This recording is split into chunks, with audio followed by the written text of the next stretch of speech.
Welcome back to the studio, everyone. If you watched last week's video on my lighting gear for 2020, you saw my cliffhanger at the end where we were about to photograph this little puppy using those lights. I decided to re-record that section with the puppy because I realized I left out some of the points. So enjoy the video today of us using the lights with this puppy model, and I'm going to walk you through the settings on the camera and the settings on the Flashpoint Xplor 600 flash. If you're new here, my name is Monique Renee. I am the photographer at Silver Paw Studio in beautiful Colorado State. Since I recorded my lighting video, it's been a few weeks and I have moved and had major surgery. So bear with me if I'm moving a little slower today. Okay, puppy, are you ready for your close-up? Do you have a name for this puppy? I don't. Could you type in the comments? What do you want to name this puppy? Let's set up these lights and get to work.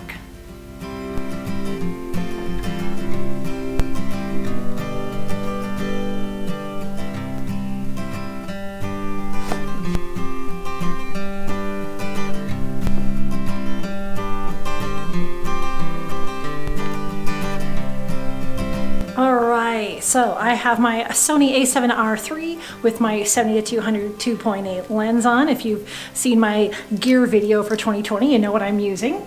This is my Flashpoint Xplor 600, and this is the R2 transmitter.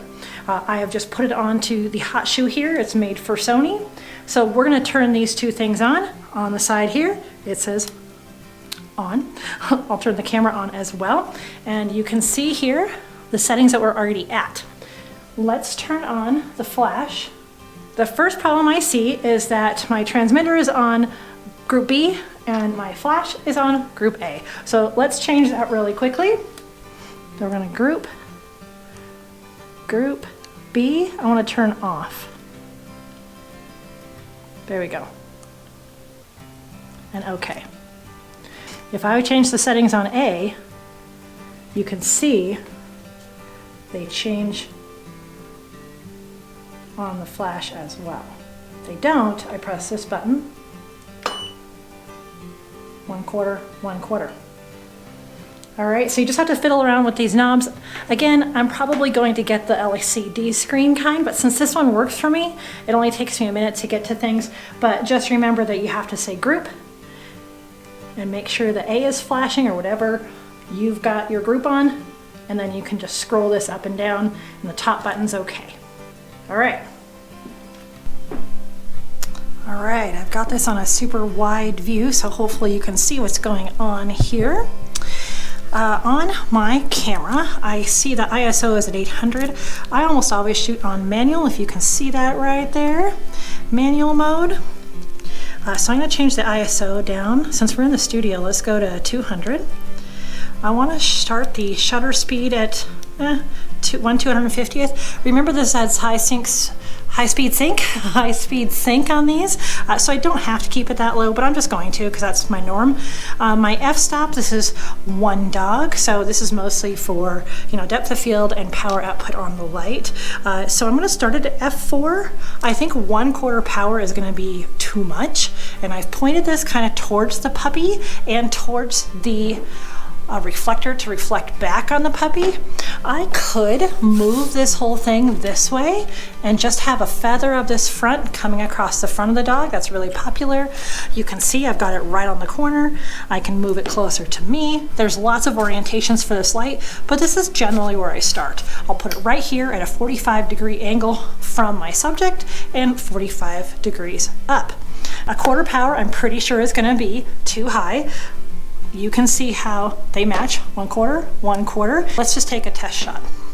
I'm gonna do it this way so y'all can see what I'm doing. Here's puppy.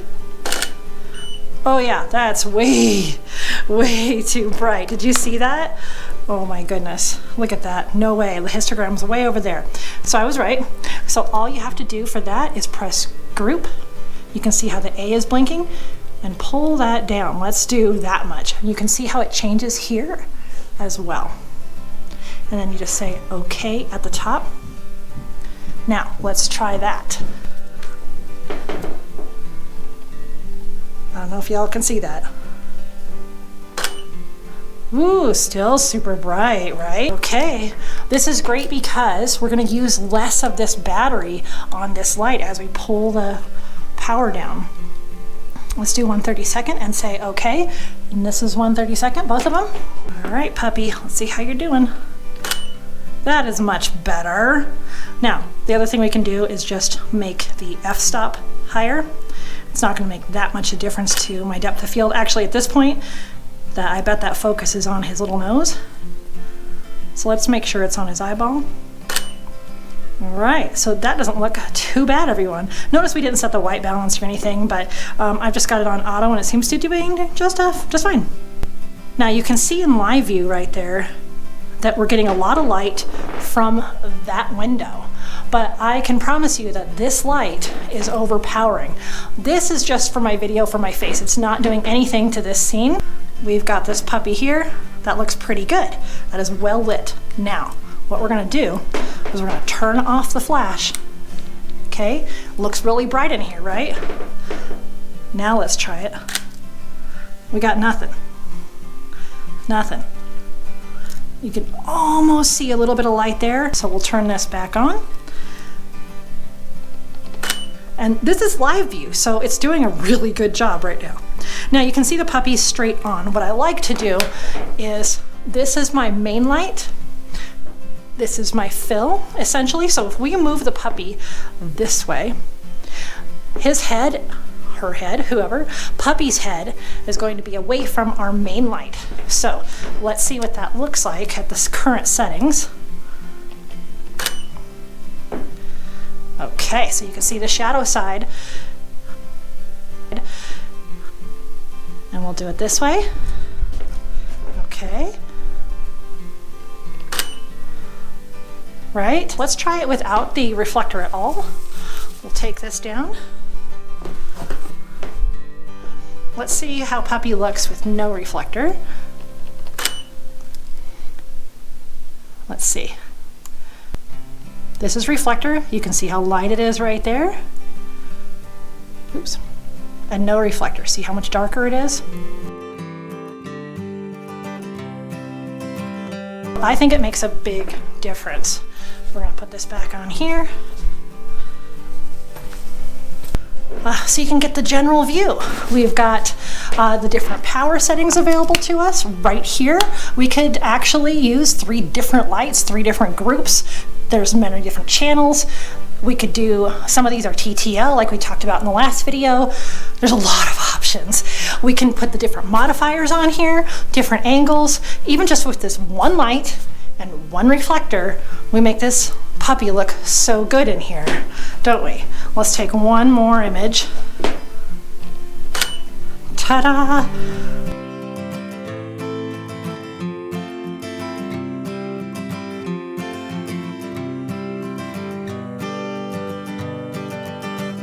So I hope you enjoyed this short tutorial on using the Flashpoint Xplor 600 with the R2 transmitter and the reflector here for our puppy model. Once you get everything set up how you like it in your studio, you probably won't even need to fiddle with this much. If you're always on Group A Channel 2 and you don't change that and you only have the one light, then your transmitter is always going to stay on that too. So you're really just going to be changing the power output from here. So this is on A, you got Channel 2, and you can see on here A Channel 2. And to change that, remember you say group, your A is going to blink, you scroll this up and down, which changes it automatically there, and you press OK. And so read the manual, make sure you know how to get to these functions. If you're having trouble, that could be why, because you're not on the right channel or group. One thing we didn't cover on this is using the modeling light. There's a little picture of a rising sun here, and if you turn that on, you have 3 different levels of modeling light. I don't like to use that as much because it takes so much battery, but if it was nighttime and I need this to focus. So keep that in mind. You do have modeling light here as well. I have several more tutorials coming up this spring of 2020 with actual animals, but I do recommend that you always have a little stand-in model, especially if you're trying new things with your camera, your lights, your backdrops, any of your setup, and you're not sure exactly how it'll go with a live animal. I recommend getting some kind of a stand-in doll that you can use to try out your different lighting setups, different lenses, different backgrounds before you put a live animal in there. Because as we know, the animals don't have as much patience. So we can really fine-tune our lighting with our little stand-in puppy here. I do have several tutorials in the works for this spring of 2020 right here in the studio. Pretty excited to share all that with you. It's gonna take a little bit of time, but be patient. Remember, you can paw that subscribe button and ring the notification bell so you always know when another video goes live. I post a new video every Friday morning, and this spring I'm going to start a live stream show every Monday as well, and I'll be telling you more about that. Thanks for joining me here today at Silver Paw Studio. Hope you enjoyed the video, and as always, I wish you many woofs, purrs, and TREATS's. You did such a good job, puppy. You didn't blink even once. I sure wish you had a name though. Maybe one of your fans will give you a name. That would be so great, since we already have a professional portrait for you. Maybe we can make you even a name tag to go on, like, right here.